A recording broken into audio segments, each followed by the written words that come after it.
Bonjour à tous, on se retrouve aujourd'hui pour une nouvelle vidéo et donc un petit résumé du mois de juin, comme il est coutume.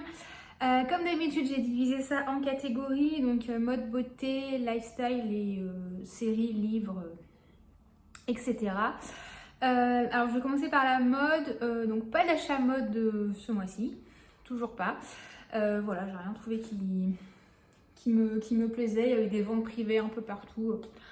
Rien ne m'a emballé plus que ça. Et puis voilà, j'ai pas envie d'acheter pour acheter.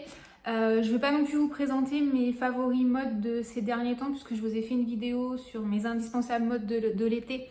Donc avec toutes les pièces que j'adore porter en été. Donc je ne vais pas refaire le match en gros. Voilà, ça fera un peu redite. Donc je vous renvoie à cette vidéo-là qui est déjà assez complète. Et je suis en train de préparer aussi un petit une semaine 5 looks comme j'avais fait pour l'automne, l'hiver et le printemps. Donc là, je suis en train de faire la version été, donc ça devrait arriver aussi dans, je crois que c'est la prochaine vidéo ou celle d'après, je sais plus exactement. Mais voilà, donc je vais pas en rajouter une couche avec ça. Je pense que vous aurez assez d'éléments sur mes favoris modes du moment dans ces deux vidéos. Je vais passer à la beauté. J'ai quelques petites choses à vous présenter. Tout d'abord, un produit dont je ne vous ai pas parlé et je ne comprends pas pourquoi parce que j'en suis déjà à la moitié. C'est le gel nettoyant doux à la Centella de chez Herborian. C'est un produit que j'aime beaucoup, dont j'avais beaucoup entendu parler en très très bien. Donc c'est vraiment un gel nettoyant qui est très très doux, qui mousse un tout petit peu mais pas beaucoup, mais pour autant ça nettoie très bien la peau, mais vraiment en douceur. Qu'est-ce qu'ils nous mettent? Le gel nettoyant doux quotidien qui nettoie intensément pour une sensation de peau parfaitement propre et apaisée, enrichi en Centella asiatica, notre super ingrédient reconnu pour ses propriétés apaisantes. Voilà. Je crois qu'on a tout dit. Aide à purifier et éliminer les impuretés sans sensation de tiraillement, c'est exactement ça. Avec sa texture enveloppante, c'est vrai. Il procure un nettoyage doux et aide à préserver l'hydratation naturelle de la peau. C'est vraiment ça. Il est très très agréable. Il a ce côté enveloppant, oui c'est ça. Il a un petit côté... ouais, je vais pas trouver... Je dirais pas forcément enveloppant, mais j'arrive pas à trouver un autre mot. Vraiment, il est très agréable à utiliser, très agréable à masser sur la peau. Au niveau de l'odeur, il ne sent pas grand-chose, de mémoire. C'est une odeur très légère. Ouais, ça sent... je ne sais même pas s'il y a du parfum dedans. Si, il y a un parfum. Mais je ne saurais pas dire ce que c'est. Donc, c'est vraiment très très léger. Ça sent un peu comme l'huile démaquillante de la même gamme que j'aime beaucoup aussi. Voilà, de toute façon, j'ai testé l'huile dans cette gamme-là, l'huile, le baume démaquillant et donc ce gel nettoyant, j'ai tout aimé. Donc vraiment gros coup de cœur. Si vous cherchez un gel nettoyant qui est vraiment très doux, qui nettoie très très bien mais qui n'agresse pas la peau, vraiment je vous le recommande, il est génial. Autre produit coup de cœur, c'est la crème de chez Claire's, donc la Midnight Blue Calming Cream. Voilà, qui est une crème assez connue dans la marque, qui est cette crème comme ça, qui est toute bleue. C'est magnifique. Je pense qu'il y a je sais pas ce qu'il y a dedans, du Blue Tansy. Je sais pas, ça devait être marqué sur la boîte. Non, du guayazulène, ça doit être ça qui donne le côté bleu. Ça, je trouve, c'est en train de dire une énorme bêtise. Bref, c'est une crème qui est vraiment très agréable, qui est très réconfortante, qui est vraiment très enveloppante, très réconfortante. Ouais, c'est vraiment ça. Elle est très apaisante, elle est vraiment... C'est un doudou, mais pour autant, elle n'est pas grasse du tout. Voilà, moi j'ai la peau plutôt normale, les textures trop riches, j'aime pas trop ça. C'est une crème que je vais plutôt utiliser le soir. Voilà, elle est quand même assez riche, mais pas trop. Vraiment, c'est un doudou. Je crois que je peux pas dire autre chose. Vraiment, quand ma peau... moi, je l'applique les soirs où j'applique pas de rétinol. Et parce qu'il y a des soirs comme ça où soit j'ai appliqué un acide, donc j'applique pas de rétinol, j'applique ça après. Et puis il y a des soirs aussi où ma peau, je sens qu'il faut que je la laisse tranquille parce que voilà, elle est un petit peu sensible, elle picote un peu, donc je mets pas d'actif et je mets cette crème. le soir et le matin j'ai la peau qui est toute douce, toute repulpée. Enfin voilà, j'aime beaucoup cette crème, elle a un vrai effet apaisant. Vraiment quand ma peau est un petit peu, je dirais pas irritée, mais il y a des fois comme ça, elle est un petit peu contrariée. Je mets ça et le lendemain matin, ma peau est très contente. Voilà. Donc ça c'était pour les nouveautés. Là j'ai ressorti 2 produits dont je vous ai beaucoup parlé l'année dernière et que j'aime toujours autant. Tout d'abord le Sunless Tan Dry Oil Mist de chez Coola. Alors j'essaierai de vous retrouver un lien pour vous procurer ce produit parce que en fait les produits Coola sont bien, sont même très bien. Moi j'ai essayé plusieurs choses dans cette marque et globalement j'ai jamais été déçue.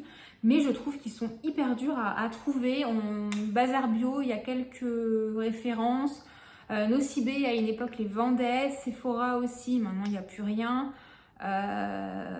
My Origin les revend aussi.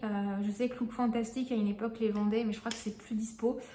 Chez Cult Beauty, il doit y avoir. Enfin voilà, j'essaierai de vous trouver un lien, mais c'est vrai que moi, j'avais fait un stock l'année dernière, donc j'en ai pas besoin d'en racheter.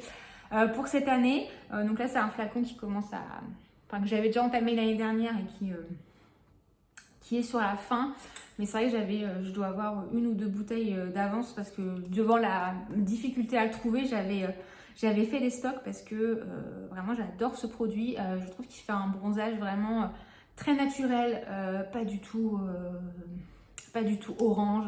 Vraiment c'est très naturel, c'est pas non plus trop violent entre guillemets, c'est à dire que il faut l'appliquer quand même 2-3 fois de suite pour vraiment voir un résultat. Et c'est vrai que moi je préfère ça, je préfère voilà que ça apparaisse au fil du temps plutôt que de devoir appliquer en une fois au risque de me retrouver avec un truc dégueulasse orange bizarre le lendemain matin.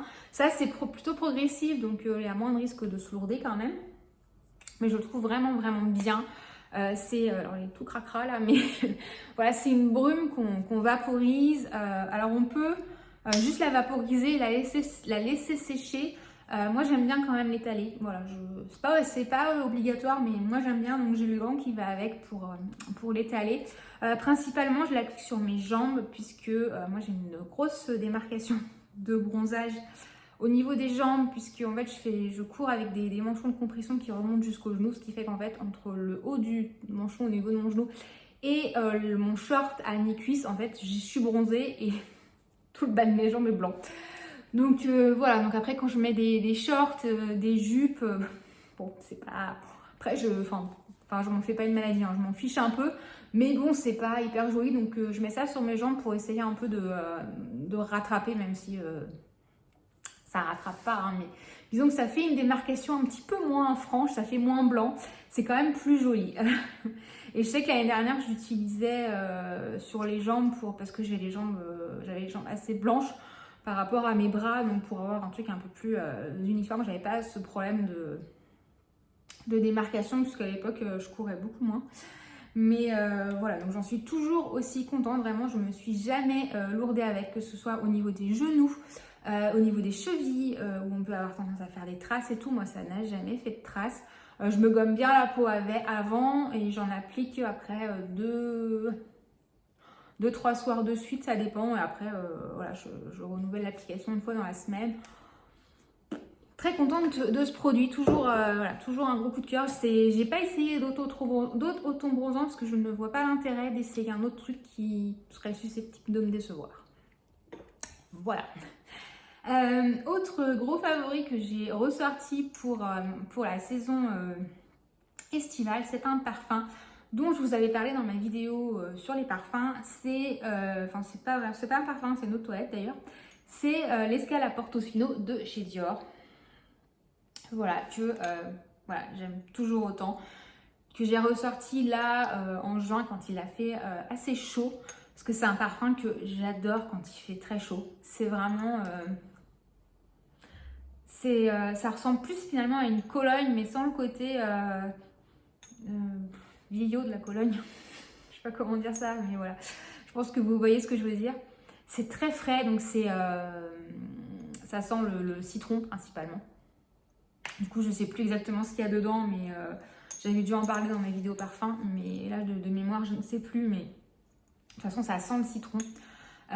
C'est hyper agréable quand il fait chaud. Même le fait de se reparfumer dans la journée, je trouve que ça apporte un coup de frais, tellement l'odeur est fraîche. Voilà. Après ça n'a pas une tenue incroyable parce qu'on est sur une autre toilette, donc voilà, ça tient quand même beaucoup moins bien qu'un parfum, mais c'est pas du tout désagréable de devoir se reparfumer dans la journée, au contraire. Enfin, voilà, comme je dis, quand il fait chaud, cette odeur est tellement fraîche que c'est ultra agréable. La bouteille est, je trouve, magnifique. J'adore vraiment ce parfum et je suis hyper contente de l'avoir retrouvé pour les beaux jours. Voilà, c'est tout pour la beauté. Donc j'avais quelques petites choses, mais pas grand chose. Je n'ai pas fait d'autres découvertes. Puis dans ce que j'ai ressorti vraiment pour la période estivale, j'ai trouvé que ça mes placards, ça je trouve, j'ai oublié des trucs. Au pire, c'est pas grave, j'en reparlerai le mois prochain. Ensuite, dans la catégorie lifestyle, j'ai pas grand chose. J'ai un produit. Ce sont les pastilles d'électrolyte de la marque Ta Énergie. Alors, en fait, les électrolytes, qu'est-ce que c'est? En fait, quand on fait du sport et qu'on transpire comme un bœuf comme moi j'ai une tendance quand même à beaucoup transpirer. On est dans le côté glamour. En fait, on perd de l'eau, mais on perd aussi des sels et des minéraux. Et quand on boit et qu'on s'hydrate, on compense la perte en eau, mais pas forcément la perte en minéraux. Et c'est vrai qu'avec les chaleurs, moi j'essaye de faire attention à ça parce que je sais que je transpire beaucoup. Et pour maintenir une bonne hydratation, parce que ça permet quand même, une bonne hydratation, ça permet d'éviter certains désagréments. Et surtout pendant une course, ça permet de rester plutôt performant dans sa course. En fait, on a moins de petits soucis. Alors après, je suis pas Kylian Jornet, voilà, mais bref. Donc ça contient du sodium, du potassium, du magnésium, de la vitamine C et des vitamines B12, B6 et B2. Donc c'est vrai que quand on pense transpiration, on pense surtout à la perte en sodium. C'est intéressant de venir la compenser. Donc voilà, c'est des petites pastilles, ça ressemble à des efferalgants qu'on dissout dans à peu près 500 ml d'eau. Moi je mets ça dans une gourde en général, je sais pas si...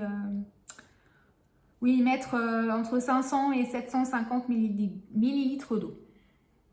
Donc je mets ça, soit je pars avec que ça pendant ma séance, soit quand j'ai fait des trails cet été, quand il a fait chaud, je suis partie avec une flasque avec ça dedans et de l'eau à côté. Voilà. Mais c'est un truc que j'aime bien. Donc là, c'est ceux au citron. Ça fait partie de ceux que je préfère. J'ai beaucoup aimé ceux à la pastèque aussi. Et après, j'en ai essayé un autre tropical. J'ai pas trop aimé. Donc je reste assez fidèle à ceux au citron que j'aime beaucoup. Donc voilà, c'est vrai qu'on en a pas mal parlé des électrolytes et tout avec la sortie. Parce que ça a été assez, j'ai envie de dire, médiatisé sur les réseaux sociaux de la gamme sportive de chez M Skincare où il y a en fait des sticks d'hydratation donc qui sont basés sur le même principe mais qui coûtent une fortune je trouve. Ça coûte 10 balles et il y a 12 pastilles donc on n'est pas sur le même on n'est pas sur le même prix et moi je les trouve vraiment super efficaces. Donc si vous cherchez voilà, si ça vous a intéressé mais que vous cherchez que ça vous a paru un peu cher et que vous cherchez une alternative moins chère, je vous recommande cela. Voilà, c'est tout pour la catégorie lifestyle. J'avais dit qu'il n'y avait pas grand chose. Catégorie série, livre, pareil, il n'y a pas grand chose parce que je regarde très peu la télé en ce moment. Voilà, j'ai pas forcément l'envie, j'ai pas forcément l'occasion.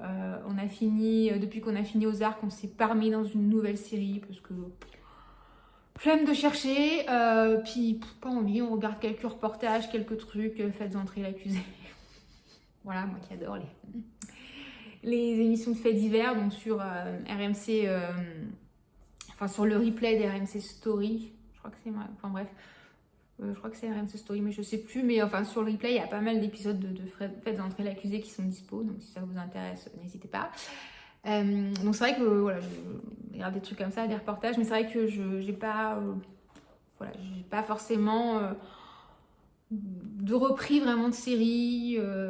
Voilà, je sais que la nouvelle saison d'Outlander va sortir ou est sortie, mais enfin moi j'aime pas quand il y a qu'un épisode. Enfin voilà, moi j'attends d'avoir pas que toute la saison soit sortie pour tout regarder quand j'ai envie et pas forcément d'avoir à attendre chaque épisode parce que ça me saoule. Donc voilà, donc pour le moment, puis voilà, c'est pas la saison forcément, je regarde le plus la télé non plus parce que je passe pas mal de temps dehors au final, donc ouais, puis c'est pas forcément la saison où j'ai envie de rester non plus dans mon canapé à regarder la télé, donc ouais. Pas grand chose de ce côté-là. Côté podcast, bah rien de neuf non plus.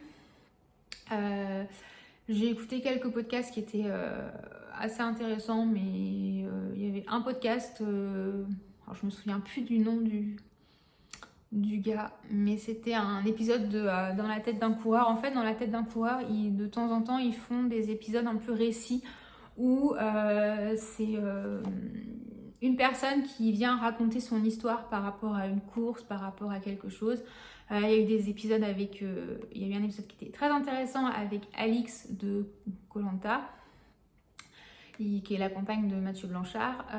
Il y a eu un épisode intéressant aussi sur Margot qui tient le blog Margot Lifestyle. Et là, le dernier que j'ai écouté, c'était... Alors, je me souviens plus du nom du mec, c'est Sylvain, je crois, mais je me souviens plus de son nom. Qui est... en gros, l'épisode, c'était de Fatman à Ironman. Donc, c'était l'histoire d'un petit garçon qui était victime de violences familiales, qui un peu s'est réfugié dans la nourriture pour fuir un peu tout ça. Et quand les violences familiales se sont arrêtées, puisqu'on l'a éloigné de son père, et en fait, il a été victime de harcèlement scolaire. Voilà, un peu... malheureusement pour lui, ça s'est un peu enchaîné. Et en fait, il s'est mis à faire du sport et il a pris sa revanche sur la vie comme ça. Et son rêve, c'était de finir un Ironman. Donc, pour ceux qui ne savent pas, un Ironman, c'est un triathlon XXL avec 3,8 km de natation, 180 de vélo, je crois, je ne sais plus exactement, mais dans ces eaux-là, et 42 km de course à pied derrière. Donc, c'est assez costaud. Et c'était un peu son rêve. Et il avait dit, ouais, un jour, Fatman deviendra Ironman. Et c'était le cas. Et en plus, j'ai découvert cette personne-là après... sur les réseaux sociaux, qui est quelqu'un vraiment qui s'engage aussi contre le harcèlement scolaire, et j'ai trouvé son histoire très touchante, et enfin vraiment, donc même si vous courez pas, même si voilà, écoutez cet épisode, j'ai trouvé vraiment très touchant, très inspirant, et voilà. C'est tout pour les podcasts. Ensuite, dans les livres, alors j'ai lu un livre qui est très différent de ce que je peux lire d'habitude. C'est un livre qu'on m'a prêté. Donc ça s'appelle Quand l'infini, l'autre commence, de David Sauvion. Alors c'est une autobiographie. Donc c'est l'histoire d'un mec. Bref, si vous avez la référence, dites-moi en commentaire. Qui a eu un énorme accident de voiture, mais vraiment un bon tampon, et qui s'est retrouvé dans le coma. À cette occasion-là, il a vécu ce qu'on appelle une expérience de mort imminente. Donc, il a cru vraiment que c'était la fin. Et il passe 3 semaines dans le coma. Et bien sûr, il s'est pris tellement un gros tampon qu'il en ressort avec un énorme traumatisme crânien. Mais bien costaud. Donc, il se retrouve un peu en rééducation avec des gens qui sont comme lui accidentés de la route ou qui ont fait des AVC et qui ont des grosses séquelles. Donc, au début, il ne comprend pas trop ce qu'il fait là, parce que pour lui, eux, c'est les handicapés et lui, non. Et en fait, c'est quand il va commencer à sortir qu'il va se confronter finalement à la réalité et se rendre compte que les séquelles sont énormes. Un traumatisme crânien, c'est pas anodin. Il n'y a pas forcément besoin d'avoir un gros traumatisme pour avoir des séquelles. C'est vraiment pas drôle. D'ailleurs, je passe un petit message en passant. Si vous faites du vélo, pitié, mettez un casque. Voilà. C'est très vite fait. Donc voilà, un traumatisme crânien, c'est vraiment grave. Ça peut vraiment pourrir la vie. Et puis en fait, le problème, c'est que ce qu'il explique, c'est que c'est des séquelles aussi c'est un handicap invisible en fait. Donc à vivre, c'est assez compliqué. Et donc ce livre, c'est son histoire, c'est comment il arrive en fait à se reconstruire. Voilà, j'ai trouvé ça hyper intéressant, ça change complètement de ce que je peux lire d'habitude. En fait, comme je dis, c'est un livre qu'on m'a prêté, et donc c'est écrit: traumatisme crânien grave de type sévère, dépassement de soi et chemin de vie d'un accidenté de la route. Donc c'est vraiment ça, j'ai trouvé ça hyper intéressant. Après c'est assez technique parce qu'il y a des passages quand même qui sont assez un peu médicaux, donc ça peut être un petit peu technique, mais je trouvais cette histoire vraiment très j'arrive même plus à trouver mes mots, mais vraiment très bouleversante, et on prend conscience en fait de ce que c'est, même si on le sait, mais c'est vraiment quelque chose que je ne souhaite à personne. Voilà, je vais finir sur cette note très gaie. C'est tout pour ce petit résumé du mois de juin. J'en avais parlé, là je fais une aparté, mais j'en avais parlé un peu dans ma précédente vidéo où je ne savais pas, où je vous disais je ne savais pas trop quelle orientation j'allais donner à cette chaîne, dans le sens où une vidéo par semaine ça fait quand même beaucoup en termes de temps. Voilà, même si après je fais des choses assez simples, ça prend quand même pas mal de temps, donc je ne sais pas si je vais rester sur ce rythme là ou partir plutôt sur une vidéo tous les 15 jours en gardant une certaine régularité quand même, parce que je sais que c'est plus agréable pour vous. Enfin voilà, moi je consomme aussi du contenu, donc c'est quand même plus facile quand c'est régulier, c'est plus agréable que quand ça tombe un peu comme ça n'importe quand. Donc je ne sais pas encore comment je vais faire. Et autre sujet aussi, c'est que ça prend du temps, je disais, mais il faut aussi trouver les sujets. Et c'est pas toujours facile. Des fois je suis un petit peu en panne d'inspiration. Donc si vous avez des idées de sujets, s'il y a des sujets que vous aimeriez que j'aborde, n'hésitez pas à me le dire. Vraiment, n'hésitez pas. Voilà, si vous avez envie de voir certaines choses sur cette chaîne, vraiment n'hésitez pas. Il y a peut-être des choses auxquelles je ne pense pas. Donc, comme on dit toujours, on est plus intelligent à plusieurs, n'est-ce pas? Donc voilà, n'hésitez pas, laissez-moi ça en commentaire, et puis je vous redirai un peu comment j'envisage les choses pour la suite. Pour le moment, je ne sais pas. Je sais qu'il y aura des vidéos jusqu'à début juillet. Non, jusqu'à fin juillet. Oui. Ouais, ça y est, je suis perdue dans les dates. Jusqu'à fin juillet, début août. Après août, je ne sais pas encore si je prévois des vidéos ou pas. Je sais pas trop, ça va dépendre un peu du temps que j'ai et de la motivation et de l'inspiration. Donc je sais pas encore. Là, il y aura des vidéos encore une fois par semaine jusqu'à fin juillet, début août, ça c'est sûr. Pour le reste, à voir. Mais comme je vous le dis, n'hésitez pas à me faire part de vos idées, vraiment. Au secours. Non, mais bon, c'est vrai qu'il y a peut-être des choses auxquelles je pense pas, donc n'hésitez pas. Voilà, c'est tout pour cette vidéo. Je vous souhaite une bonne fin de journée et je vous dis à bientôt pour la prochaine. Ciao!